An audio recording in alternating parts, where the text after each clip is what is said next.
welcome back to StitchPhiles with Barudan America. I am your co-host, Brandon. I'm Sarah. And I am Bob. And today's episode, we have special guest John Coon. He works with Southern Exposure Technical Services.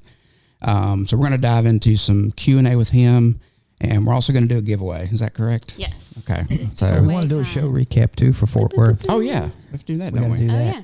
And we have a question too from a customer Okay. Yes. that she sent in that we want to answer her question briefly. So Yep. yeah, We'll we do got a those lot of things stuff at to the do. end. Yeah, plenty But of the main event is on that there laptop that computer right screen. there. Yeah. He's right there. All right. So John, welcome to the show. Good morning. Thank you for having me. Hey John, Absolutely. Hey. we're very proud. We're very proud to have you. Yeah, one of my favorite people to talk to on the telephone. My ginger brother from another mother. Power to the gingers. What's going on? That's right. Not much, man. All right, so we're going to dive into a few questions and kind of get into some brief technical questions that we've received. So who's leading this one off? Ladies first. Well, the first question I think needs to be, how did you become a Barudan technician? Well, that one's actually one of my most number one questions I get whenever I go and meet customers, either for the first time or for the fifth time. They're just looking at me going, how in the world, John, did you get started in this? And the answer is actually very simple. One, I believe it's a God thing. I was in the Marine Corps for 16 years and retired out. And at one time when I was over at church, ran into my current boss and mentor, Scott Marshall. Some of y'all may know who he is. Oh, yeah. He's been in the embroidery field for 30 plus years. I mean, he and Bob might have built the first machine. Who knows? Maybe. I've known Scott for about 30 years. I mean, he was here when I came. Yeah. So, but Scott, my parents and Scott and his wife go to the same church, for many years, and they found out that in the Marine Corps I was a parachute rigger. And as a parachute rigger, I dealt with sewing machines, fixing flight suits, parachutes, stuff like that. And so when you're out deployed and a sewing machine breaks, you got to know how to repair it. So we actually got taught how to do that as well. So with that being said, Scott approached me and said, hey, you ever thought about doing something like this? And I said, never heard of it.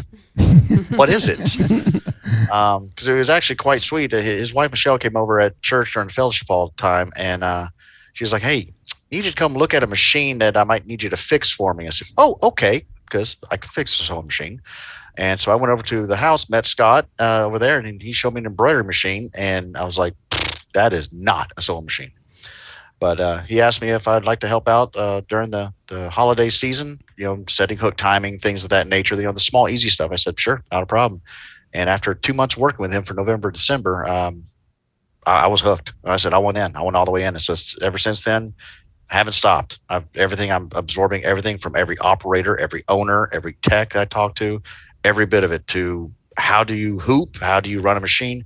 I've even learned how to digitize to a certain degree. So the more I know, the better of a technician I can be. Yeah, absolutely. Yep. Yeah, that's one thing. I ain't been here very long, but everything I learned from everybody helps me be a better salesman. And you're a huge asset to me, you and Scott. I mean, you guys are just great people to call, and you're always passing me on information, and I'm always super grateful for it. What about me? I mean, I'm kind of. I'm already in a bad mood with you right now. I'm kind of your boss, kind of your dad, You'll always be one of those things. Allegedly. Yeah. No, it's. I've known Scott a long time, and it's good to have technicians that take pride in their work. And it's kind of the Barudan thing. We want customers to be happy. That's number one, all of us, because if they're not and we don't sell things, then you guys have nothing to work on. And we're all in this together. I mean, and it's all part of that Barudan family thing that we always say, and it sounds hokey, but it really is true. We want to do the right thing for the customer. And that's what, to me, it's fun working here, because we've got that credo, just do the right thing, make sure the customer's happy, and they'll buy more stuff, and we get to keep our jobs. Well, they're definitely buying right now, because I am just rolling and doing installs all over the Southeast. So I travel some, Brandon and Sarah, and we all travel and we see customers. But what are you seeing out there? And this is a little digression, but what are you seeing out there? I mean, customers are are really busy. I mean, they are, and they're so daggone busy that they're sitting there trying to figure out how to keep their shops in production with a skeleton staff. Basically, they don't have enough workers right now to keep up with everything. And so, the embroidery economy is booming. It is absolutely just going crazy. And everywhere I go, I even get the emails or text messages from owners and or production managers that say, "Hey, John, if you know anybody that's looking for an embroidery job, please send them my way." All the time, because they know that the techs are ones, sales reps, the techs we're out there in the weeds with everybody. So it's a really good industry right now. It's still funny going too. strong. I would, we all run machines. I mean, we know how to run them, but I would think if I were looking for that type of job, it would be a nice job to have. Most shops are really clean. You're not outside in the elements. I think running these machines is fun. It can be frustrating at times if you're having machine problems, but 99% of the time, I don't know. I just think it's very rewarding. I mean, it's almost like instant satisfaction. Yeah, because they're very satisfying to watch. I was in a shop in Boston last week. I went to see one of our customers, a huge customer. He's bought a lot of machines. His business is booming, but he's got operators that have been there for 20 and 25 years, which is amazing. Now they're older, but I was kind of talking to a few of them, and they're like, one of them remembered when they had a 1996 N-Series 15 had delivered. She was there, and she was still there running that machine. Wow. That's crazy. It's crazy, man. And she was just a joy to talk to, and she just took a lot of pride in her work. I mean, the logos look great. And again, if you like doing something and you want to do a good job and you take pride in your work, I don't know. It's like anything else you do. To me, it'd be a lot of fun. I could see myself when I retire being an embroidery operator for somebody for $150,000 a year. I could do that. So I say, if you really love this industry, I don't think you're ever going to retire. I mean, again, my boss, Scott Marshall, 30 plus years, he is now actually walking around going, "I'm semi-retired." And I'm going, "What does that mean?" He goes, "It means I take vacation while still making money." And that makes sense. That's the dream for everybody. I guess you could say, and it's what we all work for. And that's the basis of it. Is you take pride in what you do. That's where you become successful. And doing something you like too. I mean, it genuinely is a fun industry. I mean, there's the same people have been in it forever. I go to shows and I keep seeing the same people. I just wish my number one wish is we could get more younger people into it. And it's a worry because it's hard to find younger people that want to do technical work, younger people that want to get into sales. I think it's happening. Yeah. Well, I mean, you're one of those younger people. A millennial. Yeah, but see, once you get into this black hole of embroidery, you cannot get out. Number one, I'm not going to let you because you do a good job. Number two, you can't. The force awakens. Try to look for another job, but it'll be like, no. No, I feel like, just at the Atlantic City show, it was probably, if I had put a percentage on it, maybe 50% of the people there were what you call a millennial. Is that what you're saying? No, young. I say young. A young person. I don't want to put a label on. But I feel like most of the younger people they start off in screen printing. I feel like that's the hip thing to do. I think it kind of has followed that. Yeah, and then they call us later and they're like, "Hey, I don't want to outsource anymore, so now I'm buying a machine." So I think it's sort of transitioning. I mean, I have quite a few younger customers, and I don't even know what that means, honestly. Well, it's all relative to how old you are. I mean, I'm a bit older. Okay. Yeah, if both of you together, I'm probably older, right? No, not quite.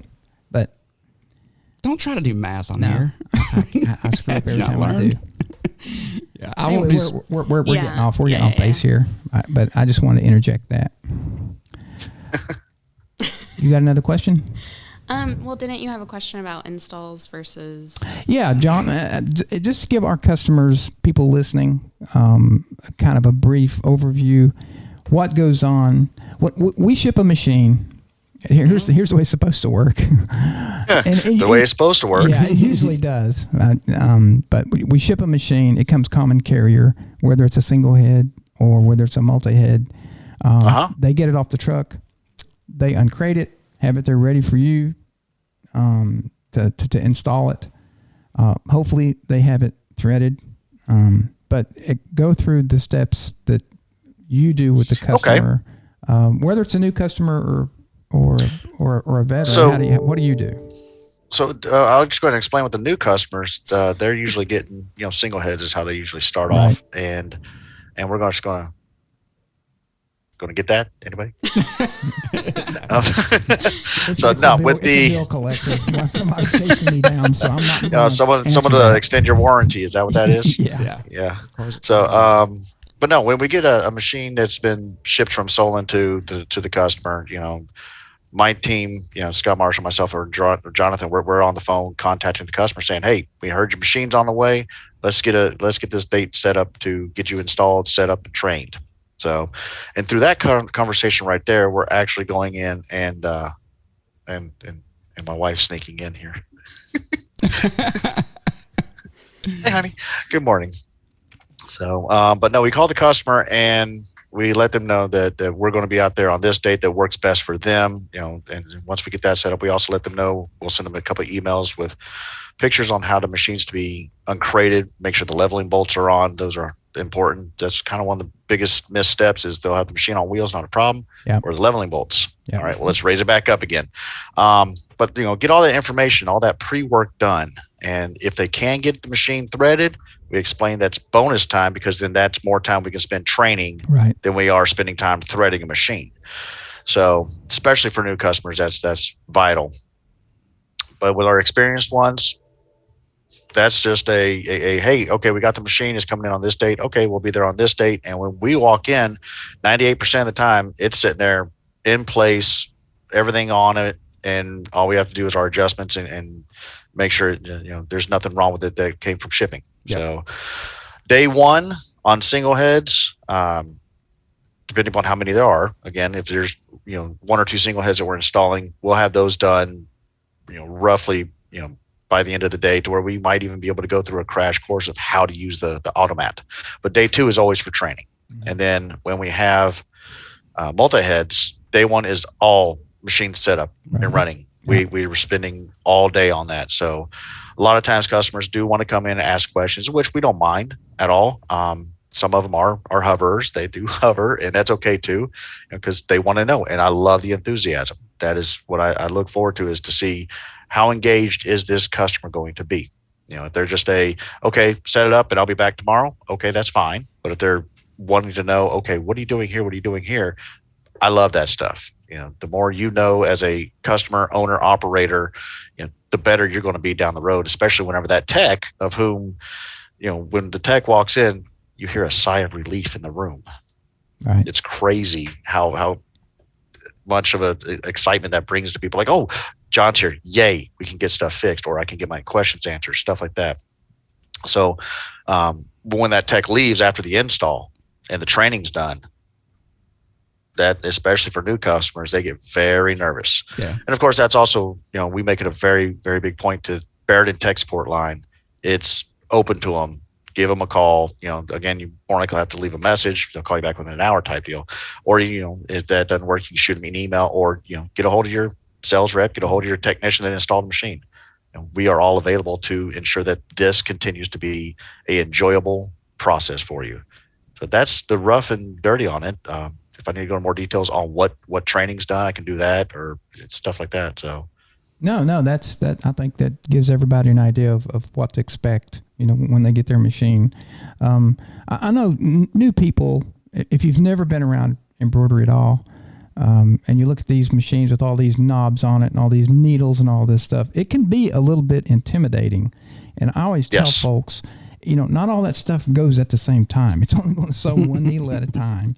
You got to look at it as 15 individual pieces. They're not all going to go in unison, and that kind of puts them at ease a little bit. I wish. Yeah, I wish some customers would do a little more research on just embroidery. What embroidery is about? What's a hook? What's a bobbin?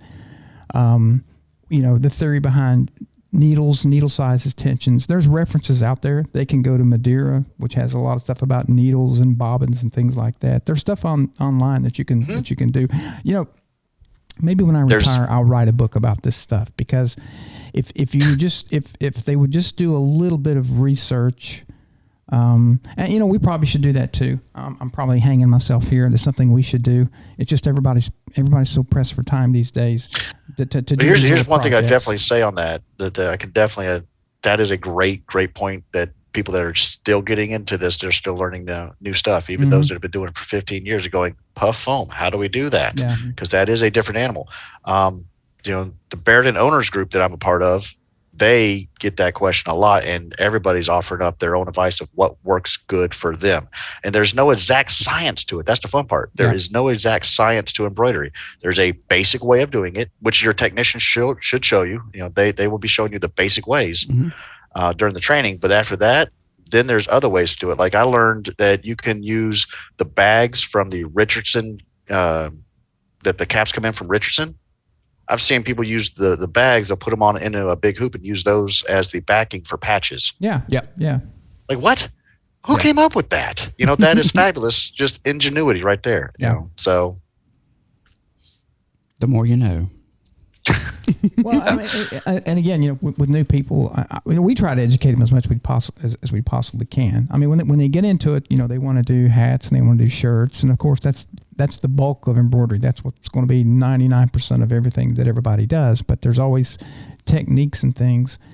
And you bring up a good point too. If you ask 10 different embroiderers how they do something, you're going to get 10 different answers. And it doesn't mean they're wrong. It's just what works for them. And that's, again, I like talking to embroiderers. I love visiting embroidery shops to see what they're doing and how they're doing it. I have picked up so many tips, because you never learn it all in this. Right when you think you know everything in this industry, something else comes along. Yep, you're done. Yeah. Your mind is blown. You're like, whoa. That made me think of a question. How essential do you think it is to get trained by a Barudan tech if the person has experience with another embroidery machine, like a different brand? Do you think it's pretty important? Yes, it's not as vital when it comes to how to embroider, but the automat. Yes, Barudan's automat is very unique. We'll put it that way. Because in my past I was trained on other brands of machines as well. And they're all different, and so the Barudan automat, it's got its unique way of operating, of how you set it up, with everything out of drive, and then you can go into drive with the trace mode, stuff like that. But also there's other more advanced functions that people may not realize. And when you look at the Barudan operator's manual for the automat, that's a 486 page book. It's crazy. It's a monster. And it's intimidating for a lot of people when they go, okay, I'd like to learn how to do this thing called name stacking or name drop, whichever one you want to go with. And you read it in the book, you're going, okay. Well, some people, again, the 3 learning styles, audio, video, visual, and kinesthetic, they may be able to read it, but it doesn't work until they actually do it. So techs out there, we do have a very good understanding of practically everything that automat can do, and we learn every day with new stuff as well.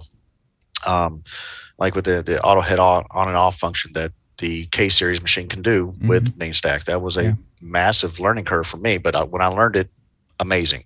Or how to matrix. Take one logo and you can duplicate it all on the automat. You don't need to send it back to a digitizer. You can do it on the automat. That's something I've learned. It's absolutely fabulous. Something I've learned 6 times and I still can't remember how to do it. Well, it's like the machine you see behind me right now. That machine back there. Is that 12 head turret. Is that real? No, but it's what I installed down in Tampa, and they do nothing but military patches. And that bad boy, one logo, and then they matrix the patch, and I'm like, it's absolutely fabulous to see. Yeah. The Matrix So, is but yeah, on the K series is a lot easier than it was on the N series. I don't know Yes. if you remember the N's or not, but you had to put in values in order to get it the correct spacing, and you do on the K too. But the nice thing about the K is visual. it gives you a visual Yeah. where you can, Yes. it'll move them in and out on the screen, and you can say you can type in I want 3 across and 4 down, and if it doesn't fit in the hoop, it'll the hoop will turn red. It'll tell you. Yeah, I could do it on. Believe it or not, I used to do it on the N series all the time, and I could do it pretty easily. And I hadn't done it forever. And we did our patch at a trade show, and I could not figure it out. And thank God Earl was there, and he gave me a couple pointers. But I had to do it again Earl's awesome. in Fort Worth. Earl wasn't is there, a my wealth crutch of wasn't knowledge. there. So I sat there. It took me an hour, but I did it. I finally did it, and now I know how to do it. You could have just asked me. I have all the documentation. Well, you sent me the documentation. Mm-hmm. I got the email, but the doc wasn't attached to it. I meant to tell you that. So it's my fault. Thank you. Anyway, once you got it, you can see that patches actually move in and out. So, But yeah, Sarah, the basic answer to the question, vice the long term we just went with, is every operator and owner should be able to access their tech or Barudan tech support or something, because there's always something new to learn with that automat, and it's still upgrades are being done to that automat almost quarterly right now. So I've got machines I've got walked in that's got 4.0 software on it, and I'm now updating it to 6.0, and they're going, oh my gosh, wait, the screen, whenever I have a thread break or whatever, it now actually shows it big on the screen. Yes, it does. We saw that Atlantic City. We put the new software. Yeah, and Fort Worth. In Fort Worth, they got the picture. Yeah, I love this automat. I was.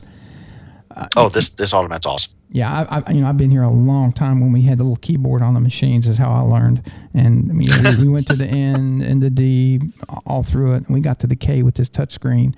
It's like your brain. You only use 10%. Well, I use more than 10% of my brain, but some folks here only use less. They say smooth brain. I was about to say, is this a smooth brain joke coming up, or we got a smooth brain? No, I'm not going to beat that horse again. The way he's tripping through this conversation. Yeah. Do you have another question, Bob? Yeah, I wanted to ask you, what's the biggest mistake you see customers make when they're doing their own tech work? I mean, they'll get to a point. I'm not saying them, but I'll use myself for example. If I'm working on something and I think I know what I'm doing, but maybe I don't, I'm fooling myself. It's my ego gets in the way and I screw it up. I have to take it somewhere. I'll tuck my tail and go. You know what that means? Tuck your tail, right? You guys do know what this. and go and ask for help. Do you get that very often? Not as often as one might think. Yeah. There are some companies that do really well at saying, okay, we just got a very, our shirt or our machine got hungry and ate a beanie, hook timing's out. Okay. So they understand they can call tech support, or they can research online certain things, or ask on a Discord, or not Discord, use group, a Barudan group, some type of forum. That's the word I'm looking for, is a forum, to say, how do I do this? And you'll get some good answers. Then there are those that I've walked into their office going, why is the head fully removed? You just ate a beanie, but the head's fully taken apart. Okay. And so, and that causes several things to happen. One is going to be more expensive, because now it takes longer to get it fixed and back in place. But two, the other side of it is the machines are held together by screws. Mm-hmm. and Allen bolts and stuff like that. So if we start missing stuff, it's not like an IKEA piece of furniture where we can just slap it together and, hey, we got extra screws. No, there are no extra screws with a Barudan machine. So we run into that issue as well. But for the most part, all of my customers, they pretty much either don't touch it at all and wait, or they sit back and they listen, and we go through it either on the phone. I've done some video repairs with people as well, because again, there's not many of us out there, and we are trying to cover a large area. Yeah. And the simple stuff, if we can get the simple stuff fixed and out of the way, saves you time and money, and both tech cost and production loss, and I'm able to continue moving on to the next big adventure. So, but it does get comical when I walk into some places and go, Okay. Why are you handing me a tray of parts? Where's the machine? Oh, It's in pieces over here. Yeah. When somebody takes something apart and expects you to put it back together, I don't care what we're talking about. It's always a mess. I love puzzles. Yeah, that's what it is. That was going to lead me. I had a question. Do you think most customers oil their machines enough or properly? I think a lot of them actually oil it too much. Do you? Yeah. And here's why. It's just my own thoughts. This is a personally professional thought. Is our lubrication guide that Barudan puts out. It's on the website. You can get it, and it says exactly how you are to lubricate your machine. Mm-hmm. I believe that lubrication guide is designed and created for the worst case scenario that machine's going to be sitting in. Not your air-conditioned, nice shop over here in Alabama or South Carolina, but then South America in a open bay, humidity and infested shop, stuff like that, or out there in the Middle East somewhere, stuff like that, or in open areas that's where it's exposed to the weather. And the other side of it is that the oiling of it, I believe, is set for machines that are running, 20 hours a day, basically. Exactly. And so whenever I go over oiling with the customers, I explain, okay, you're not going to be running this machine more than 12 hours a day. So if you continuously add oil to it and you're not using it at least 15 to 20 hours a day, then that oil is not being properly, or all of it's not being used. And so therefore starts to pull up. And as it gets more and more, now it's going to start dripping down because it's got to go somewhere, and gravity is going to help it. So I give them a basic idea of, okay, the machine comes nicely oiled. The tech's going to come through. They're going to make sure everything's oiled. They're going to show you how it's all done. And then after that, you just need to make sure you monitor that. If you start seeing that, then, okay, back off a little bit. And then you'll find the groove in regards to, okay, the 3 red dots on the cylinder arm. I oil those once a week is what the manual says. Well, I only run the machine out of a 40-hour week. I only run the machine 20 hours, something like that. So I'm going to go from once a week on those 3 red dots on the cylinder arm to once every 2 weeks. Right. Things like that. But I will say the one thing that people neglect are the pressure foot drive links with the bearing oil. Yeah. And that is that's actually in 2 parts right there. One, they forget about it, you might say, because it's bearing oil, so it's just off to the side, or they only just get the 2 top red holes behind the tension base. Mm-hmm. But the other part is, anytime you tell an operator or owner to oil a machine, you have to take something off. Yeah, you got to take the cover off. They start going, wait. I got to grab a screwdriver. I got to grab a tool. Yeah. Yes, like with our single heads, the Pro 3s and such, to get to it, to visually be able to see what you're getting to, you do have to take the front cover off. Now we do train. I train to be able to see through the side hole and go, okay, if you get oil right here on top of this, gravity is going to help, and it's going to get to the rest of the areas on that on those drive links. So I try to help them out by easing their anxiety on grabbing a screwdriver or whatnot, and having to take a part of the machine off. So, but that is, to me, the number one thing that does get neglected is the bearing oil. Yeah. That's something I always stress with customers too, and that's something that I do with our machines here. I do that all the time, because I know that those links on the side, they're kind of hard to get to. They are. If you know where they are and you know what you're doing, it's not. But I've been doing it a long time. But if there's something we could change on our machines, and that's something I want to bring to Japan, is I want there needs to be. I don't know if you ever seen the old ZNs had a tube that ran down there. Yes. Have you seen those? Yeah. They used to have a little tube on the side, and you would put oil in there, and it'd run down there and get those links. Yeah, but that was for the needle bar driver shaft. Well, that's right. That's right. That wasn't for the. Yeah, that wasn't for that. Yeah. Well, the ZN head was different. Never mind. It was different anyway. It didn't have those links. It didn't have the K series cam in there, or the K4 cam, K3 cam in there. It had a cam for the pressure foot drive links, but that was still more easily accessible than what it is right now. So it's like the Pro 3, you're taking off protective covers. But again, that could be a safety thing. Let's say OSHA or something like that. They've got to have that on there for insurance reasons. So. Yeah, because before before the S head, that head was wide open. You could stick your fingers back in there, and I know that there was a reason that they had to put those covers on there. You know, a lot of times the government makes us do things which seem kind of silly, but yeah, somebody put their finger in there. You can curl your hair on these. There's a picture. Oh, the pictures. Yeah. Oh, the pictures on the machines. I love it. There's some pictures where I have to say, okay, people, what does this look like? And some go, is that an udder? But we know the one you're talking about. Yeah. But it's a take-up lever. Well, it's a take-up lever. John, is it? Is it, John? Yeah, we got our own theory about that. We think that they let 6-year-old Japanese kids draw these pictures in school, and little Johnny, he was probably corrupt or whatever. He was corrupt. He was corrupt. He went and instead of drawing an udder, he drew something else. Mm-hmm. We're just going, okay. Take up later. I'll let that go. Yeah. But yeah, it looked like something a kid would draw. Yeah. We laugh at him all the time. Oh, people just look at him going, what is that? I said, it's a warning. Here's what it is. Have you noticed that the one where you curl, if you get your hair caught in there, that person died because their eyes are crossed. So when your eyes are crossed in a cartoon, that means you're dead. So yes. So I guess you can die from getting your hair caught. Hair caught in a drive shaft of a Barudan. It scalps you, rips your scalp, just pulls it right off. Yeah. Well, I have no hair, so I'm good. I'm safe on that area. Now we're in the same. We go to the same barber. I get asked this a lot by customers, especially new people. They want to know about preventive maintenance, and if we have some type of a program or an extended warranty. We don't. But you get asked about that all the time, very much. Yeah. I do. I get asked all the time.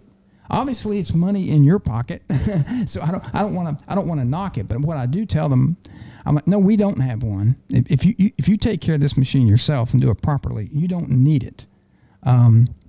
But if you do want one, let me back up a minute. Earl and I talked about this several years ago. And do you remember when Rich was here? Did you know Rich? Yeah. Snyder? Yeah, I did. We sat down and talked about maybe this has been probably 10 or 15 years ago that we would put together a program if somebody wanted to pay. But then we said, well, if a guy's out there doing preventive maintenance and we get a service call, somebody's machine's broken, that kind of takes him away from doing that. I mean, it's like you said, there's not thousands of techs out there with any machine brand. So we decided not to do it, and we couldn't come up with a price that we thought was right. Anyway, I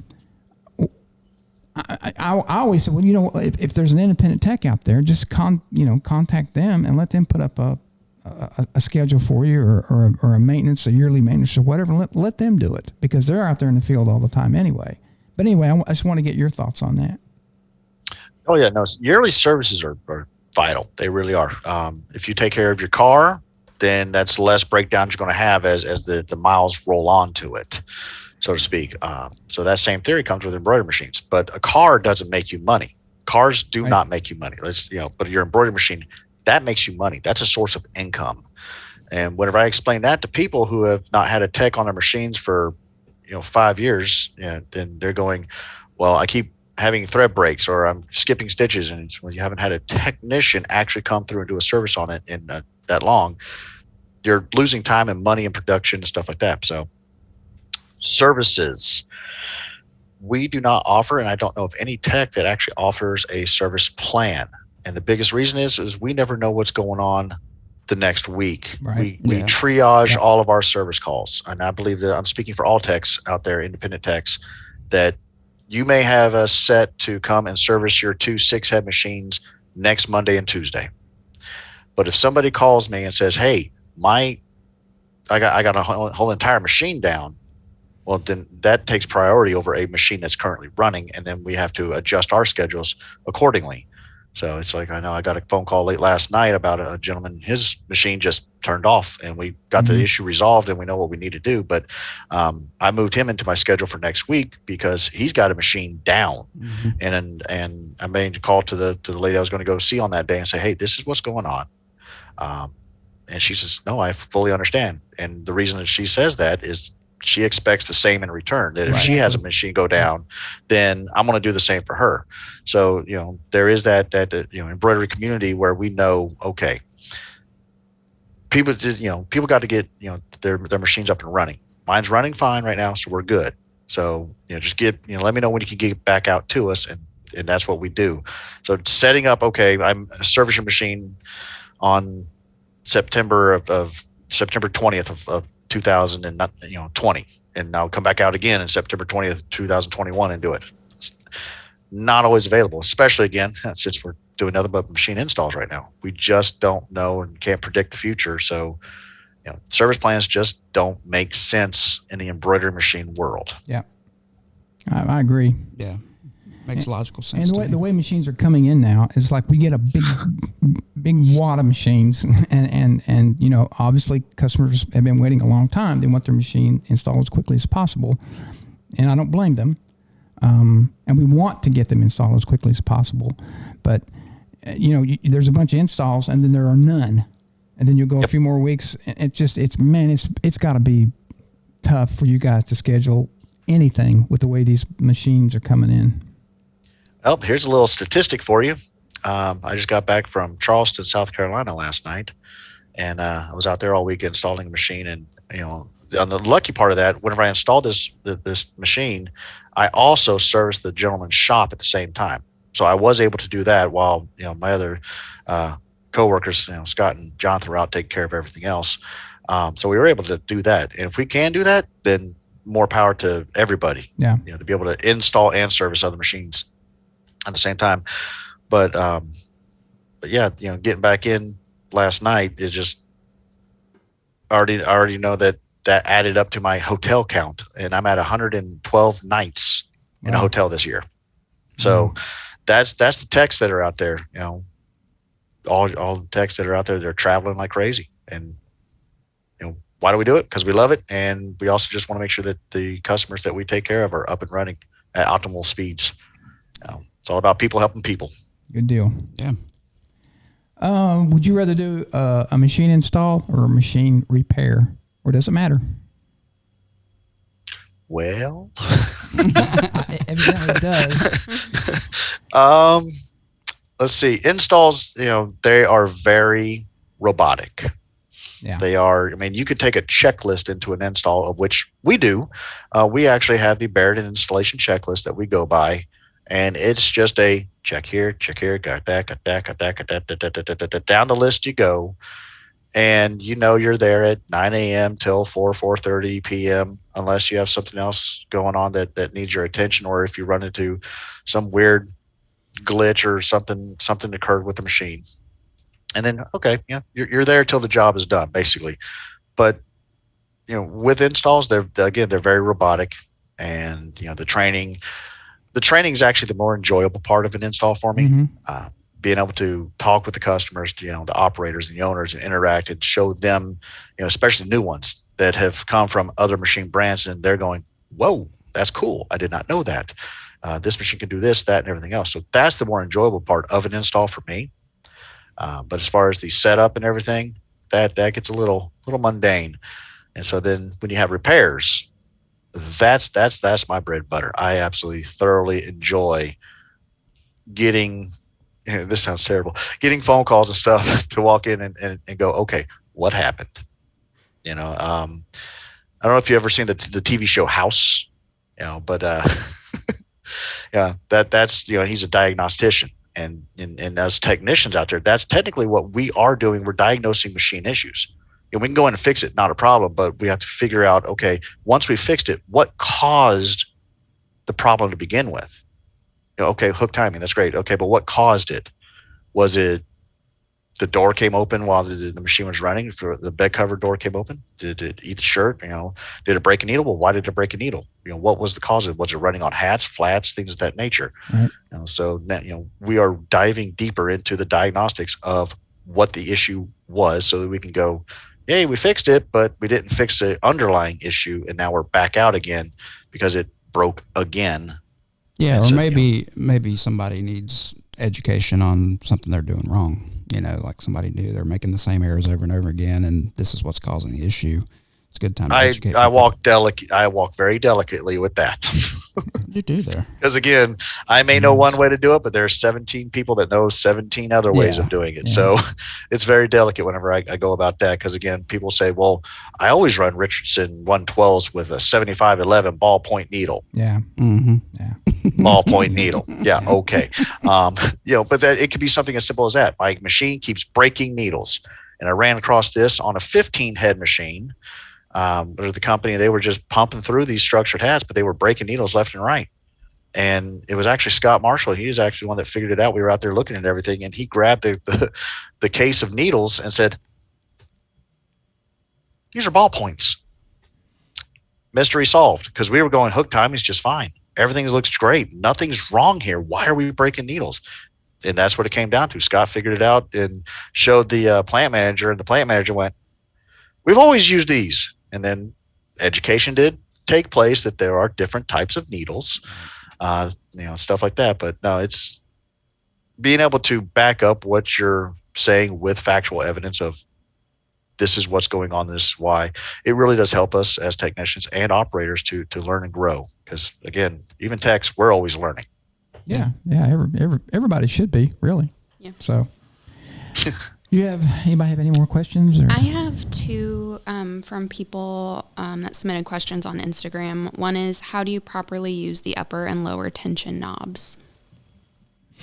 On which series machine? On the new tension bases or the old tension bases? I guess let's assume the new.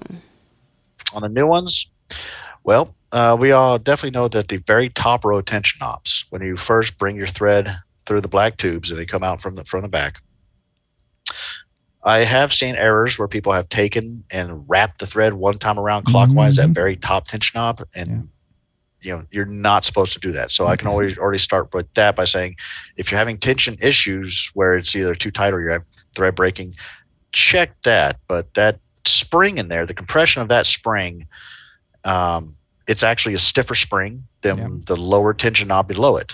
So I always explain to people that whenever you initially thread up your machine, or if you change threads, again, because thread densities change even whenever it's a different color, it changes.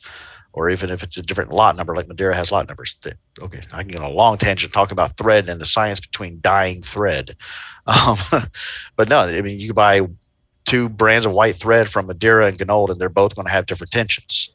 And that's just because of the different manufacturers. We don't know if one set of threads made in Pakistan, one set of threads made in Indonesia, Singapore, China, wherever. We don't know where that thread's actually made. So all the chemicals that go into dyeing the process, where was the thread spun, all that stuff comes into play when it comes to tensions. It's a geeky science to it, and I enjoy that geekiness a lot. But the top tension knob is where you start, and that's going to be your major adjustments. And then when you get it to where you want it to be with your tensions, that's when then you can go down to the bottom tension knob below it, and that's your fine tuning. That spring is not as stiff, it's a softer spring. And so one might say that one full turn of the top spring is roughly 3 turns of the full turns of the bottom spring, something like that. But there's no exact science to it. It is all about setting your tensions, running a type of tension test, whether it be the capital H or an I or test. something like that, eye test, and just flip it over and see what it looks like on the back. Yeah. So, and when you flip it over, you should see on the left and right side your top color, and in the middle your bobbin color, and it should basically be top color, bobbin, and the middle, and they all should be even. Yeah. So that's the number one thing that people should be seeing. And it's okay. I must stress, it is okay if it's a little wider, okay. If it's a little thinner, it's okay. Yeah. Embroidery is not screen printing. And that's where a lot of screen printers get in trouble, because screen printing, you can be very much a perfectionist. But with embroidery, you have to have a little give here and there, because you're violently making art with needle and thread. Yeah.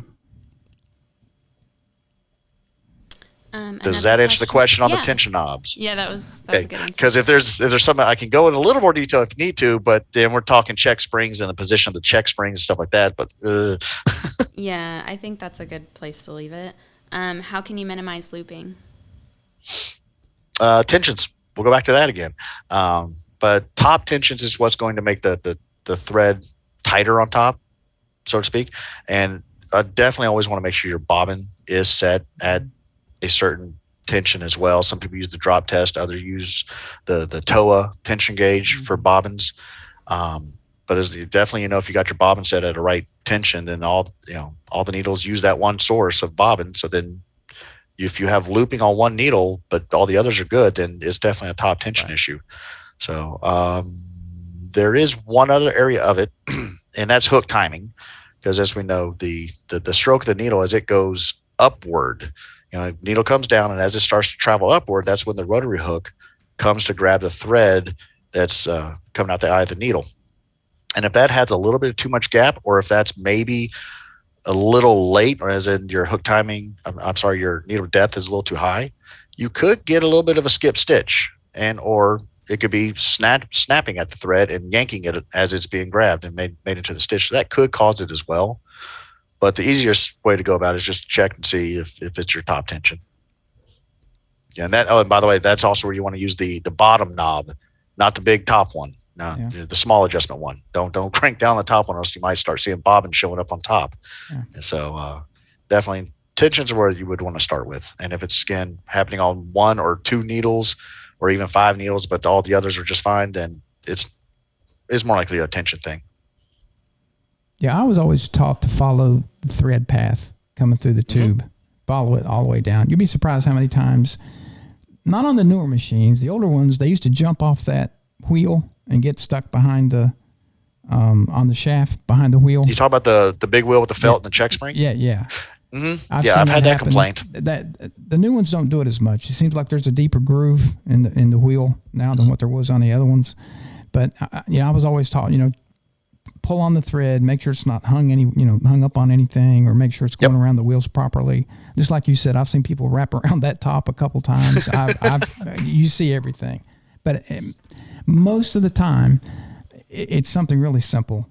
I mean, these machines don't give a whole lot of trouble. They really don't. And I'm not saying it's always operator error, but sometimes you get a new person running it, or heck, I probably wrapped it not thinking or whatever and wrapped it around there too many times. But and I'm a big believer in checking bobbin tension. I don't think people check bobbin tension near enough. They automatically go to that top thread, and I'm telling you, it takes 50% of the top and 50% of the bobbin to make a nice stitch.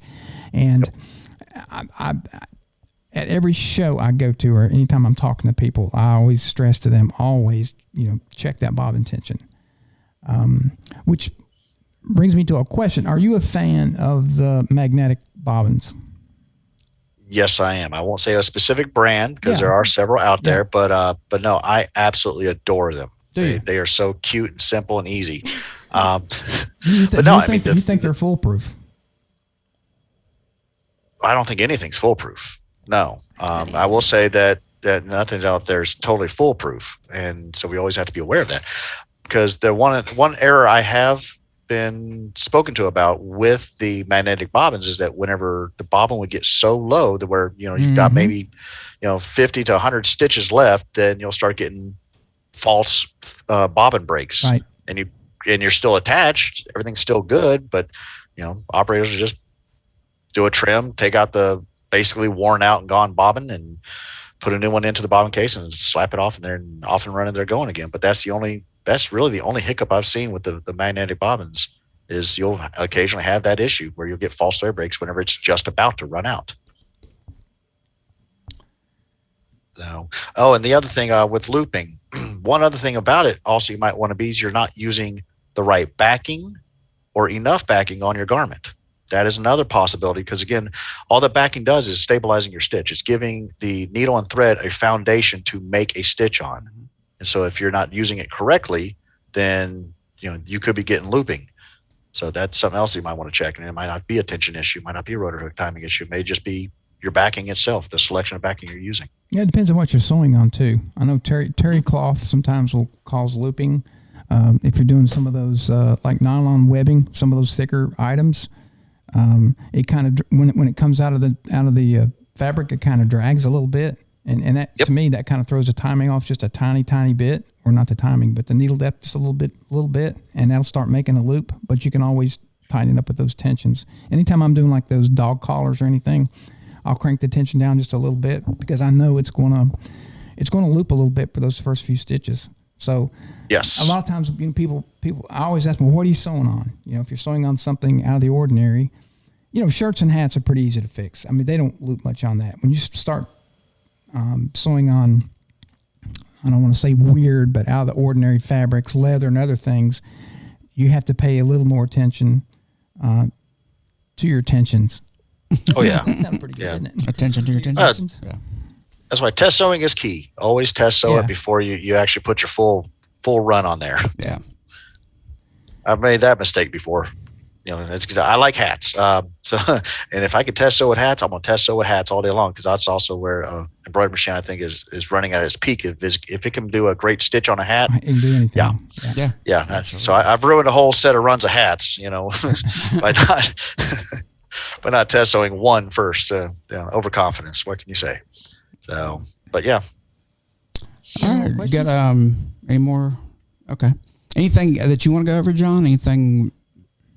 Well, here's something that I've been asked ever since y'all invited me on. I've let a couple of people know my excitement over it. They're going, okay, what about the upcoming show in Charlotte? Are we going to be setting up a booth there with you again, or are you going? I was like, yeah, I'm going. Mm-hmm. I'm not sure how it's going to happen, but we're going to do something, because I'm definitely going to be there. And look forward to meeting everyone that does get there, and answer questions in person, and who knows, maybe even show something on site with a machine of how you might do this or that. Sure. Answer questions with a machine in place. So, I've had several people comment saying that would be awesome. If that's something that we can do, then we're going to do it. But no, if you want to, go ahead. You want me to go ahead? Are you sure? Are you sure? Yeah, I'm sure. We've talked about it kind of at length, and I think that's something we're going to do. But we're just working out the logistics of, is it going to be scheduled time, floating sort of issue? People come and go and ask questions, but we're working all that out. But yeah, we're going to do a Q&A with you, and some sort of little quote unquote class type of deal. People can come and ask questions. We're just working out the kinks. Sound like a plan? Yeah. No pressure. Hey, it's on you, man. No, I'm looking forward. Last I remember, you volunteered. Well, when you love what you do and you love interacting with the people that do it with you. So, I'm looking forward to it. So it'll be greatly fun. Appreciate it.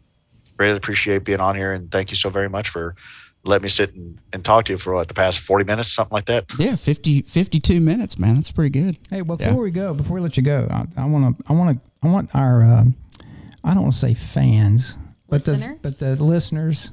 Yeah, we don't really have any fans. Viewers. Brandon does. Brandon has Brandon fans. does. Yeah, Brandon does. Yeah, there's a lot of sick people in the world. Let's call this getting to know John Coon a little better. So I got a few questions I want to ask you. They're not too personal, but what's your Social Security number? What's your debit card now? What would be your favorite movie? Star Wars. Really? Which one? Yes. Yeah, particular episode. The whole. Oh, Empire all the way. Empire is always my favorite. That one is such a deep Empire? and dark, great. That would be. That's one of the planet of Hoth. Luke gets his arm cut off and everything of that nature. Han Solo gets put in carbonite. He says the famous words, "I know." Yeah, that's the second. That's for my wife right there. That's for my wife. Or the I know whatever number. But that was right after A New Hope. Yeah. The second one I want to tell you, this is how old I am. I want to tell you a quick Star Wars story since you're such a big fan. When I was in college, my roommate and I wanted to go to the movies, and we wanted to see Smokey and the Bandit. They came out at the same time. This was like 1976, 1977. So we go to the theater, and Smokey and the Bandit was sold out. And they said, but we've got this movie called Star Wars. I'm like, Star Wars? And I thought it was a bunch of movie stars like in a wrestling match or something, or fighting. Something I wish would happen. I'd never heard of it. So that's called reality TV now. Yeah. So we said, back then it was like $2, $2.50. So we paid. The guy said, go watch it. And I said, he said some kind of space thing. I'm like, whatever. So we went, paid her $2.50, got her ticket, went and watched it. And I remember, I will never forget when that scrolled across in a galaxy far, far away. And I'm like, man, I was blown away by that movie. And I'm not a science fiction guy. I don't care about that. But that was my first exposure to Star Wars. Never heard of it, because back then you didn't have internet and all that stuff. So, I mean, I may have heard a commercial or something about it, but never thought much about it. But it took me 2 weeks to see Smokey and the Bandit. I was a little disappointed by that. But Star Wars was good. But anyway. But no, hands down, Star Wars is my favorite movie. There ain't nothing wrong with that. It's a good choice. And I can beat up the 3 most recent ones, but that's okay. That's just because I love Star Wars. So I get them confused. I don't know which one's which. Did you like The Mandalorian? Oh, absolutely. That's the best thing I've ever done. I binge watched that one several times, and yes, I have a Grogu. Yes. Mm-hmm. Yeah, who doesn't? That's the Baby Yoda, by the way. If y'all don't know, Grogu is Baby Yoda. Baby Yoda. Yeah. It's not Baby Yoda. Yeah. Actually, that was a gift. My boss, he gifted that to me. He was so sweet. He's a sweet man. So he actually is. Him and his wife are absolutely awesome. Yeah. So. Okay, next question. Pets. Are you a dog, cat, or fish person?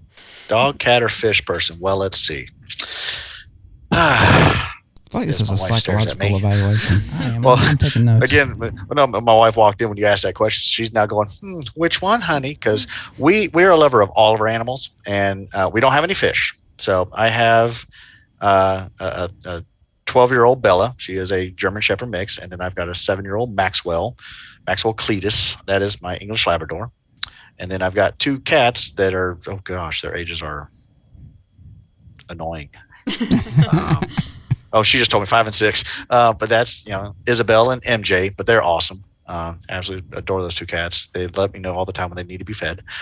And then I have Squirt. Squirt is our 4-year-old turtle, yellow belly slider that my daughter brought back from a trip down to Destin, Florida, and back and said, look, I brought a turtle that was this big. I mean, Squirt was maybe this big. Squirt now, in a 70-gallon tank. So, which I did find out that turtle will outlive all of us. Yeah, Turtles live for 80 to 90 years, something like that. So I'm going, okay, you are going in the will. Someone is going to inherit you in my death. But no, we have that. Those are our beautiful babies. So you don't have any fish? No, every time I try, they get eaten. Yeah. By you? I'm kidding. No. Oh, no. The turtle. Oh, okay. Yeah. Well. Yeah. No fish. I always fish I have to a me. rule in my house. I'm not going to have a pet that I could possibly get hungry and eat. So that's why I don't have fish. Yeah. But fish are they just kind of stare at you. Yeah, you can't take them out for a walk. No, you can't. I gotta walk my fish. All right, you go to a pizza restaurant. What do you put on your pizza? All the meat. Yeah, all the meat. No vegetables. All the meat. No vegetables. Well, I'm going to make it look green with some green peppers on there and stuff like that. But is that like a guilty thing? It's like, well, I'm not going to put vegetables on there because somebody's going to probably watch me eat this. Actually, it's more of a textural thing because I am a foodie. I love food. So when you add green peppers to your pizza, it adds a texture to it. A crunch whenever you bite down into your slice there. So it's more of a textural thing, and also it does add a little bit more of a sweet acidity to the taste. You've had we're going to go on the Food Network here shortly. You've had a running thing on. I think I've seen a few posts on the forum about like good places to eat in some of the towns you're at doing installs and whatever. Oh, that needs to be if you need to know of a good Mexican place in the Southeast, just ask me. I think I've been to about all of them. What's your favorite food? Your favorite food? If somebody said you got to eat this the rest of your life. Mexican. Wow. Really? Yeah. I do too. I love Mexican food. I am a nacho connoisseur. I absolutely adore nachos because you can make nachos in a multitude of ways with chorizo, beef, pork, chicken, shrimp, lobster. Just multiple. Nachos are awesome. Nachos are awesome. That needs to be a T-shirt. Probably is. Yeah. Probably is. If you're on a deserted island, only you, what's the one thing you take with you? My cell phone. Gotta have a way to charge it.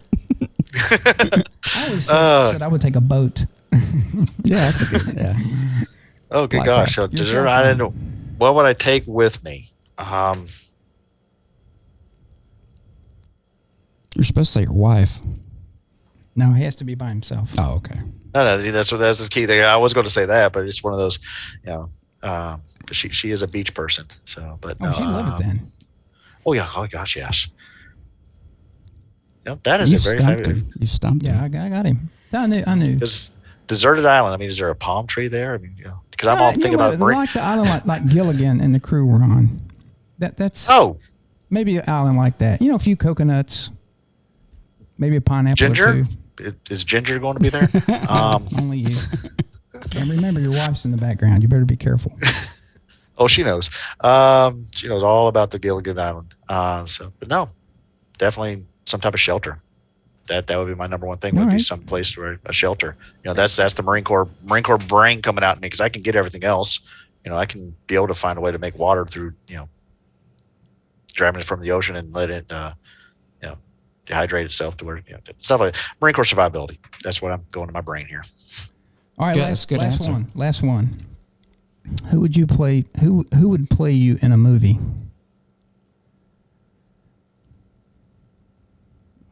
Let's see.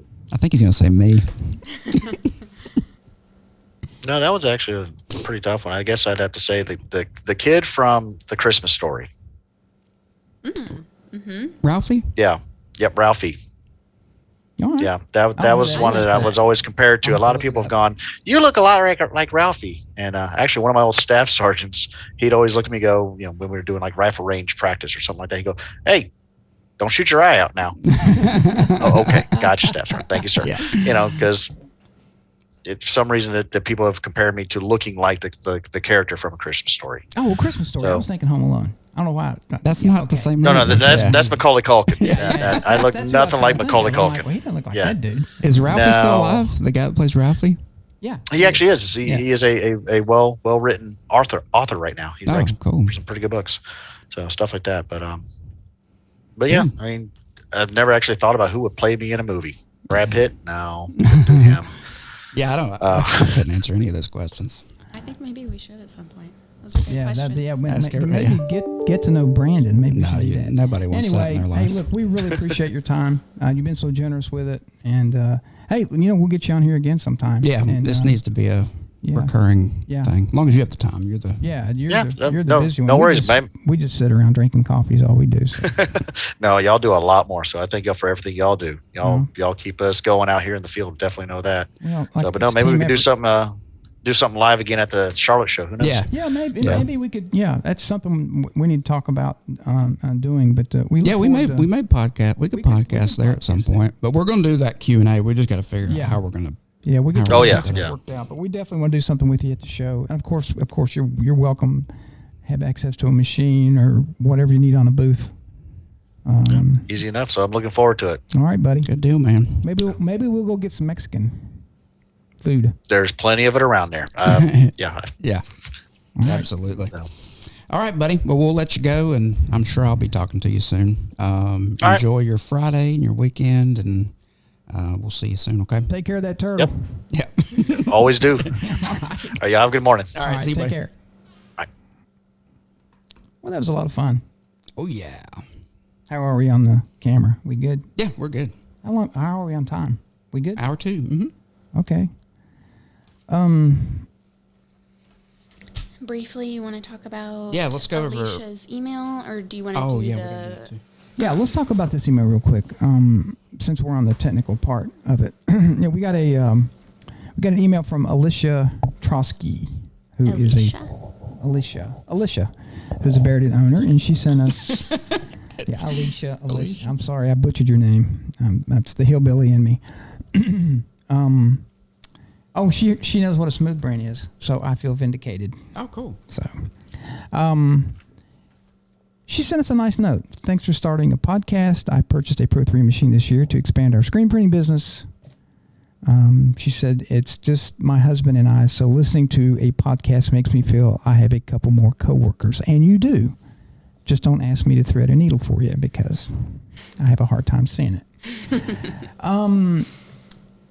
Lettering. How do you know the Wilcom recommended size for their fonts? Wilcom has, if you look on the, when you pull the font list down, you'll see small fonts, script, whatever, but you'll see small. The small fonts are digitized so smaller, and I want to say 3 to 5 to 7 millimeters. You try to make those things bigger, they're not going to sew well. Vice versa, if you take a large font and try to shrink it down, it's not going to sew well either. There's different digitizing techniques for small fonts and large fonts. So just keep in mind, if you're doing small lettering in Wilcom, use the fonts that are marked small. everything else should be good from about 7 millimeters up.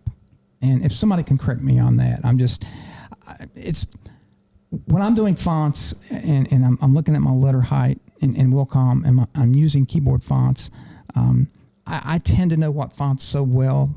Your scripts aren't going to sew well small. They just won't. Even though Wilcom does have a couple scripts that do sew small scripts, but you just got to keep in mind you can't take something really big and shrink it down and get a good result out of it, and you can't take a really small one and make it big. But I hope that answers your question. The other question she had was she sent us a picture of a hat, and the anvil is nice and smooth, and the right is a little rougher. I misinterpreted when I answered her. I sent her an email and answered it. I thought she was talking about the wrinkling in the hat, and I just realized she's talking about the anvil. I guess I should have read. It's tensions, just as John talked about. If you're listening to this, tension. If it's not smooth, then your tension's out of adjustment. So you just need to tighten up that tension just a little bit, and you'll get the same result on both sides. And that could have been, as John alluded to, it could have been something with the backing maybe. And I also noted that she's sewing on a flex fit hat, and Sarah and I discussed this morning. You're sewing on the side. Yeah. Something else to consider too, if you get that hat too tight, like when you're sewing on the side, and there were a lot of stitches in it, and I'm not telling you not to do this. Matter of fact, it looks really good. But that is putting a lot of stitches in a very stretchy fabric on the side of the hat, which is tricky to do sometimes. You know, these performance shirts that everybody's wearing too, they get a lot of puckering if you're not using the proper backing or if it's not digitized properly.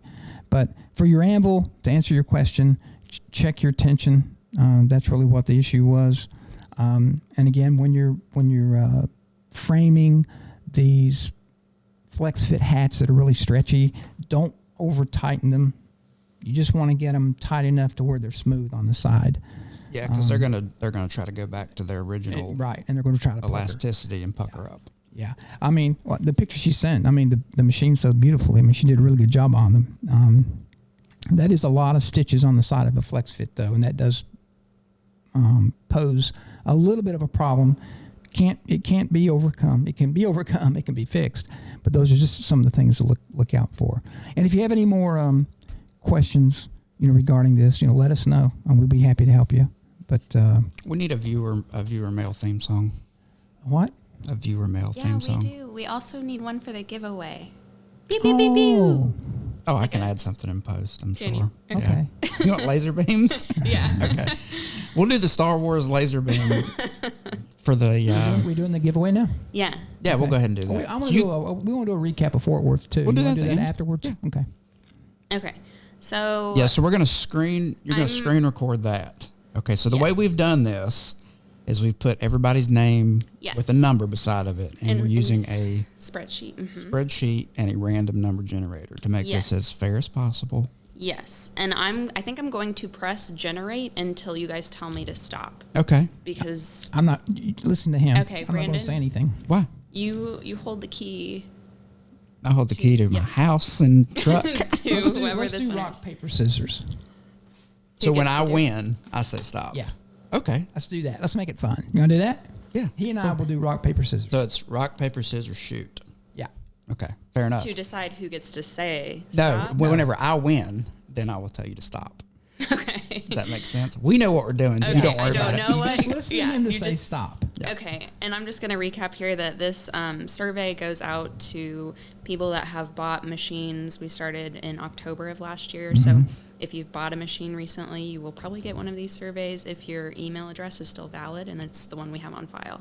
And then if you do win, if you're listening to this, the choices are a Hoopmaster single fixture kit, 2 Mighty Hoops of any size, or a $500 credit to Shop Barudan, and then we'll email you if you win. Yeah, if you win, and then pick your prize, and then we'll get it shipped out to you. Yeah. Now, if you don't watch this, like and subscribe, and you win, you lose. else. We'll go to somebody else. All right, kidding. so I'm just gonna go. Mm-hmm. Okay. We're gonna rock paper scissors. Okay. All right. Ready? Yep. Wait. Starting screen recording. Okay. You got it Now going? ready. Okay. Yeah. Ready? Rock paper scissors shoot. You win. Yep.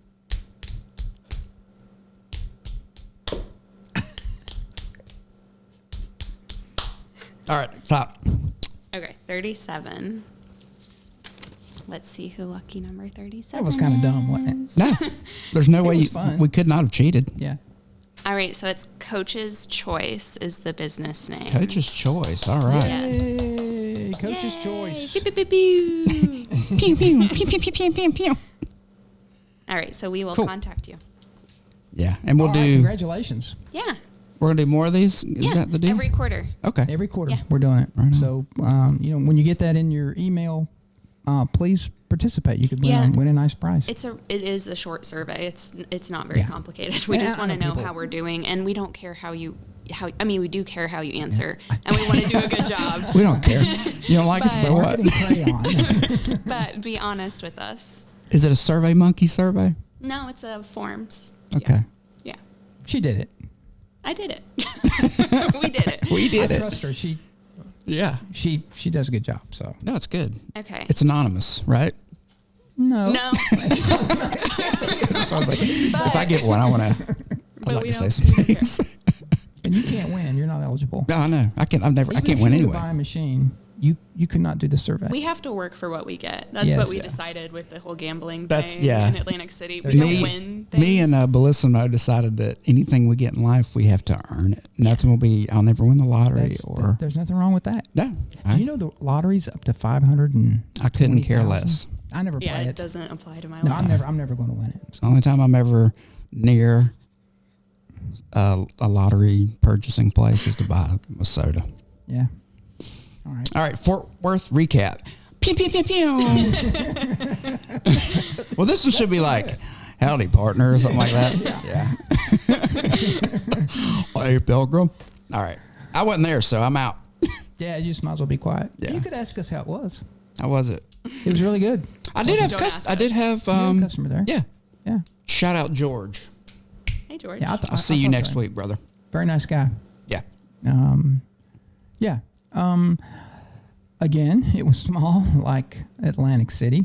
I thought it was going to be bigger than Atlantic City just Yeah. because it was in Texas and everything is bigger in Everything Texas. in but Texas not is that. bigger. No, It was that a went little against. small. They went against all the rules in Texas. Yeah, I was kind of But it surprised to was- hear that. It was good. Was it Friday? Friday the- was really good. Yeah, I mean, that the was a good doors day. opened at 10. By 10:30, we were inundated with people that lasted. I mean, I looked at my watch. It was like noon, and I looked at it again at 4 o'clock. 4 o'clock it died. But yeah, it was. You know, we wrote orders. Got to see a lot of customers. Oh, we need to shout out to Cindy. Cindy Yeah, King. yeah. She listens to the podcast. Got to see her there. Oh, she told us to speak up, and Speak here I am up. 2 feet away from the Yeah. mic. No, I'm gonna try. Cindy, thank you. I'm gonna try to fix that in post. Yeah. It's very hard. This is a tangent. It's hard to, if you're listening to it on a podcast app, there is a limit that it puts on the volume. Like it pretty much has a standard. But in YouTube, I can bump it up as loud. I'll blow your speakers up. I'll make it so loud. But no, seriously, we do appreciate the feedback because we need to know Yeah, how to correct it. And she had some very nice things to say about the podcast. So I know Cindy a long time. She's been a customer for many, many years, and I always see her when I'm in Texas at the show. So we appreciate the feedback. Thank you for being a customer, and all our customers came by to see us that have Barudan's. That's a good territory. And we've done really well down there, so we got tons of customers. But yeah, the show was good. Show was really good. Sunday was slow, but we still wrote a few orders on Sunday. But Sunday was, and I don't know. So that show was Friday, Saturday, Sunday? Yeah, that one was. Okay. Yeah. That's interesting. Well, it's been topsy-turvy here lately. I mean, just like, Atlantic City, I could not get through my mind that it ended on Saturday. It just threw me off. Because most of the ISS, or whatever they call them now, what are they now? Impressions. You know what I said? You keep saying expression. I know. What's wrong with me? Well, we don't have enough time for me to explain what's wrong with you. No. So, but it confuses me though, because now I have to. Yeah, I noticed it on that last podcast. I said express. I'm like, I don't. We just got to go. look over me. I don't. We'll talk about food here for a minute. You didn't go. You went somewhere else. We went to the Railhead and had barbecue. It's over near TCU campus. The best. Oh, delicious ribs. What I have. The Sausage. best? Some of the best. Texas barbecue. I was gonna say It's good. there's quite a bit. I hadn't been there in a long time, and Sarah wouldn't have liked it. There was no vegetables. Yeah, I looked at the menu. They There had was nothing none. for me. Coleslaw. You could have had coleslaw Yeah. and bread. Whole Coleslaw and bread. pile Coleslaw. of coleslaw. Coleslaw and bread. Ooh, I can take. Nah, if I had to have a meal A of coleslaw, whole meal. especially in the Texas heat, Ugh. nothing goes better than heat and coleslaw. No, it was good though. I hadn't been there in years, and it's you can't walk there. It's a ways from downtown, but we used to go there a lot a few years ago. Yeah, got to see Gary McGuire. Shout out to Gary, one of our techs. Gary used to work with me at McPherson Meistergram years and years ago. Is where we first met. I always learn something from every tech that I am with at a trade show, but he's a really good one to learn from. He is. He's very patient. That's I love how it his, should be. Dry Yeah. sense of humor. That's a good point to make. Like No, I Earl mean- always teaches me something different that I didn't know from someone else. Billy did too. Everyone does. Well, these guys, they're walking encyclopedias. Yeah, you got to think they're seeing stuff day in and day out every day that we don't get to because we're not running machines all the time. We're not fixing them. Yeah. I think they're a great asset. I can't thank them enough. I mean, No, we seriously, got a good bunch of I'd be good bunch of lost guys. without them. I mean, we really do. We got the best in the industry. There's no doubt about that. And That's something to keep in mind, too, when you're looking at buying a machine. Yeah. We have the best technicians in the universe. well, another thing to consider, they've been with us. Well, they've been with us a long time. I mean, you smell like Gary. He's been around for like 35 years. And Scott. Scott been around for. I mean, Bill. Yeah, tons of people been in this industry that work on our machines, and that ought to give you some peace of mind that if something does happen, you don't have little Johnny behind the ears just got out of tech school and it's got a screwdriver and a crescent wrench and walks in to fix your machine. That was a horrible analogy, but Actually, I like that one. I could yeah, mention. because I don't like it. I hate that term, wet behind the ears. You've heard of that though, right? Yeah. Let's not. It's just I don't like it. Yeah, It's sorry. gross. Okay, fresh out of tech school with his diploma.